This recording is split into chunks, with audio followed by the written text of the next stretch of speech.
Okay, we're talking about exponential functions today. Here's some information. An exponential function is a function in which the independent variable is an exponent. So it's exponential if you look in the exponent position and you see a variable. Here are some examples. These are exponential functions. F of x equals 2 to the x. We graphed it on the last page of these notes. That one is exponential growth because the base is bigger than 1. G of x equals 10 to the x plus 1. That's also exponential growth because the base is bigger than 1. H of x equals 1/2 is the base. If you look at the exponent, you see a variable. That makes it an exponential function. This one would be exponential decay because the base is a fraction. It's less than 1. These are not exponential functions at all. So f of x equals x squared. Why not? If you look at the exponent, it's a 2, not a variable. You know what this looks like if you graph it. It's a parabola. It's not exponential growth. This one we need to talk about. 1 to the x. What would that look like? If I build a table of values, x and 1 to the x, if I let x be 0, what is 1 to the 0? 1. Any number to the 0 is 1. If I let x be 1, 1 to the first power, that's 1. If I let x be 2, 1 squared, that's 1. If I let x be 3, 1 to the third, that's 1. If I let x be negative 1, 1 raised to the negative 1 power, remember we would think of that as 1 over 1 to the positive 1 power. It just is 1. So if I graph these, here's what it looks like. If I graph 1 to the x, I will have 0, 1, 1, 1, 2, 1, 3, 1, negative 1, 1. The graph, that's not growing, that's not decaying, it is remaining constant. So if the base is 1, it's not growth or decay. What happens if the base is negative 1? Let's experiment with that one for a minute. Negative 1 to the x. That would mean do negative 1 to the 0. What's any number to the 0 power? 1. If you have negative 1 to the first, that's negative 1. If you have negative 1 squared, negative 1 times negative 1 is 1. Hey. If you have negative 1 to the third, negative 1 times negative 1 times negative 1 is negative 1. We're doing those notes over exponential functions. If you have negative 1 to the negative 1 power, that's 1 over negative 1 to the first. That's a positive divided by a negative. The answer is negative. So if we graph this, here's what it would look like. 0, 1. 1, negative 1. So if I'm at 1, negative 1. 2, 1. When I'm at x is 2, y is 1. If x is 3, y is negative 1. If x is negative 1, y is negative 1. Do you have exponential growth going on here? What you have is ping pong. Negative to positive, to negative to positive, to negative to positive. So here's the deal. The base has to be a positive number for exponential functions, and it can't be 1. And let's talk about this. The general equation of an exponential function, this is one that you need to have memorized. Just like if I said, what's the general equation for a line, you would tell me y equals mx plus b. If I said, what's the general equation for a parabola, you're going to tell me y equals x squared. Or you might tell me y equals multiplier times x minus h squared plus k. You know that. You know what a parabola looks like, a quadratic equation looks like. This is one that you need to add to your list. This is what an exponential function looks like. Always a base, raised to an exponent that's a variable, and a multiplier. Multiplier times base raised to an exponent. And we know that the base has to be positive. It can't be 1. If the base is between 0 and 1, where 0 is less than b is less than 1, if the base is somewhere between 0 and 1, less than 1, that will be decay. And if the base is bigger than 1, that's going to be growth. So look at this example that we have. F of x equals 4 times 5 to the x. The base is 5. Would that represent growth or decay? Talk to me. We did 2 to the x on the last page of your notes. It was growth. If the base is bigger than 1, it's going to represent growth. So 4 times 5 to the x. 5 represents the base. 4 is a multiplier that controls how fast it grows, but 5 tells us this grows. Here's an example. Here's what it looks like if you graph it. It just takes off, and the farther you get out on the x-axis, the y value is just heading off to positive infinity. Here are some examples. Look at this equation. F of x equals 4 times 5 to the x, and find f of 4. That would mean do 4 times 5 to the 4th power. Because everywhere you see an x, you replace it with 4. Could you do it without a calculator? You could, because it would mean 4 times 5 times 5 times 5 times 5. Both of these are 25s, so you'd have 4 times 25 times 25. 4 times 25 is 100. 100 times 25 is 2,500. You could do it without a calculator. On number 2, f of -3. What would that mean? Every time you see an x, replace it with a -3. So I'm going to erase this. F of -3 would mean do 4 times 5 to the -3. What do you do with 5 to the -3? Oh, we have to like put it over 1. That makes it 1 over 5 to the +3. 5 times 5 times 5 is 125. So that turns into 4 times 1 over 125. Or straight across the top, straight across the bottom, 4 125ths. If I ask you to do f of 2.34, then that means you do 4 times 5 raised to the exponent 2.34. You can't raise 5 to the 2. We haven't talked about how you do that without a calculator. So on this one, you're stuck. Punch it into your calculator. 4 times 5 to the 2.34. You're going to have to round it. Tell me what you got. 172.842. 842. Y'all agree?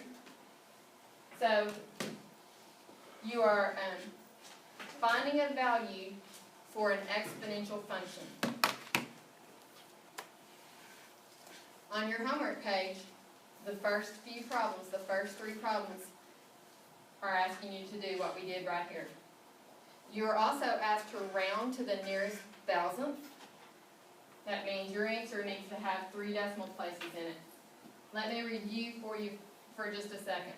If I give you an example and I say round to the nearest thousandth, suppose that this is your number. 1, 2, 3, 4.5678. Round to the nearest thousandth with the th on the end. This is tenths, hundredths, thousandths. So if we're going to round to this place, circle the number next door to it on the right.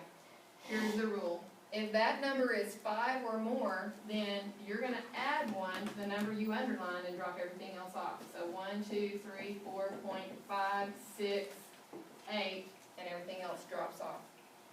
So round carefully, read the directions on your homework, and round like I've asked you to round. We need to practice that. It's something that students kind of struggle with. If instead of having 0.5678, if you had had 0.5672, and I said round to the nearest thousandth, you look at that number and it's not big 5 or more, then you just drop it off. Okay? Let me go fix that.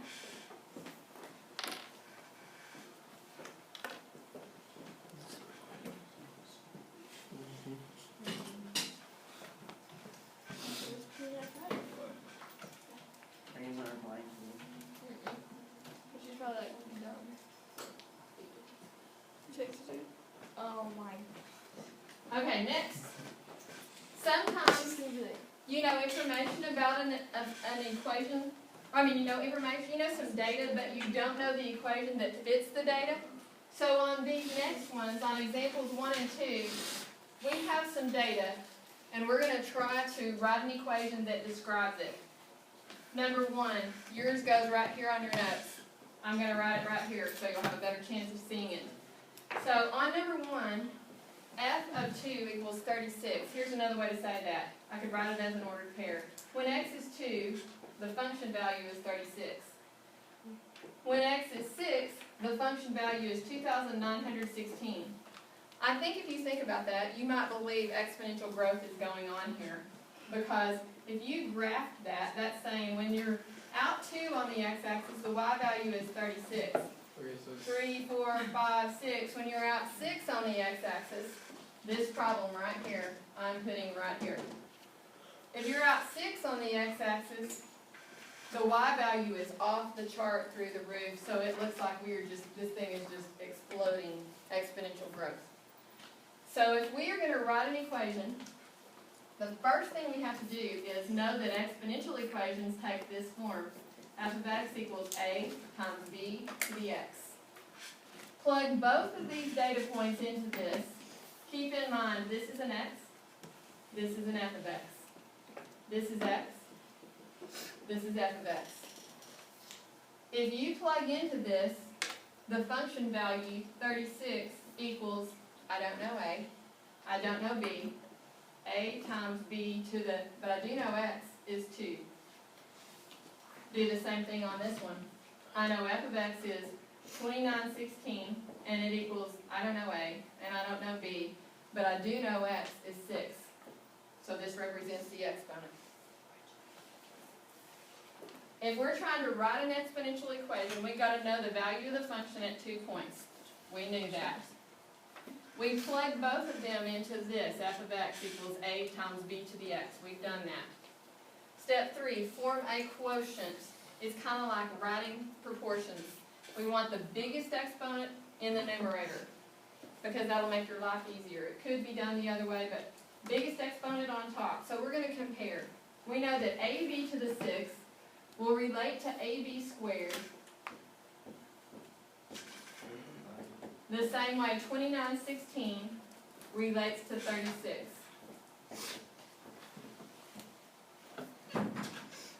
And then notice, a divided by a, that's 1. It will cancel. How do you divide b to the 6 by b squared? Subtract exponents. 6 minus 2, we got b to the 4 equals, somebody type this in and divide. 2916 divided by 36, you should get 81. Okay. At this point, I need to solve for b. I have 2 choices. If we have b to the 4th equals 81, but the 4th root, Yeah. you're right. We could do the 4th root of both sides because you know a 4th root will cancel out a 4th power and you'll just be left with b. Now how do you do a 4th root of 81? Well, on your calculator, if you're going to do the 4th root of 81, you have to type 4 first, then go to math. I think it's number 5 on your menu. It kind of looks like this, the xth root of something, and then you type 81. And that, your calculator will think 4 goes into the index for what root we're taking, and 81 will go underneath, and you got b equals 3, right? Here's another option. You could also do this. You could say, if you have b to the 4th equals 81, and this is really my preferred method, because I don't have to navigate the math menu. I know that a 4th root is the same thing as raising it to the 1/4 power. Whatever I do to one side, I have to do to the other. I have one base and a power to a higher power. That means multiply. Well, if I multiply 4 times 1/4, I just get b.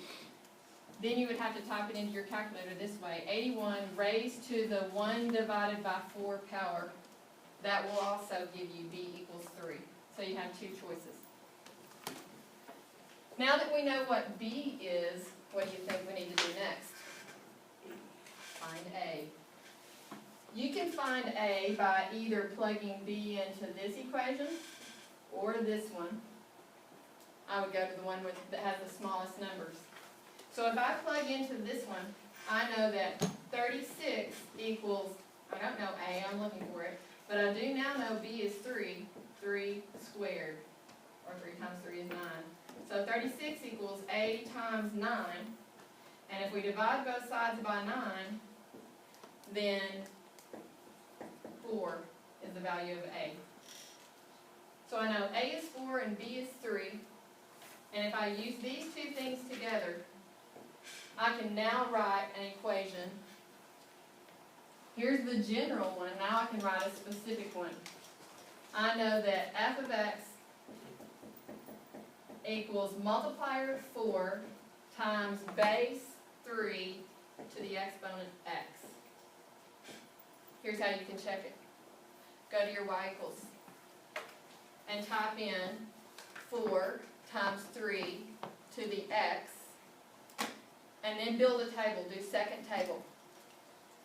And when you look at the table of values, when x is 2, y should be 36.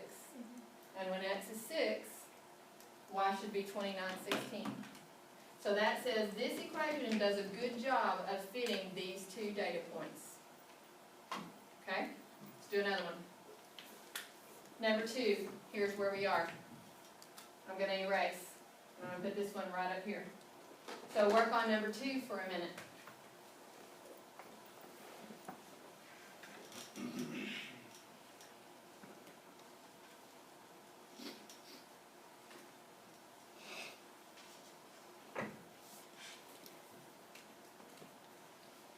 This information really tells me when x is 3, y is 2.3552. This information tells me when x is 6, y is 1.2058624. We're going to use these bullets. If we are trying to write the equation of an exponential function, it may not be obvious, but someone has told us we need an exponential function to go with this. Whenever you see those gazillion decimal points, that might be a hint. We know two data points. Now plug both of them into f of x equals a times b to the x.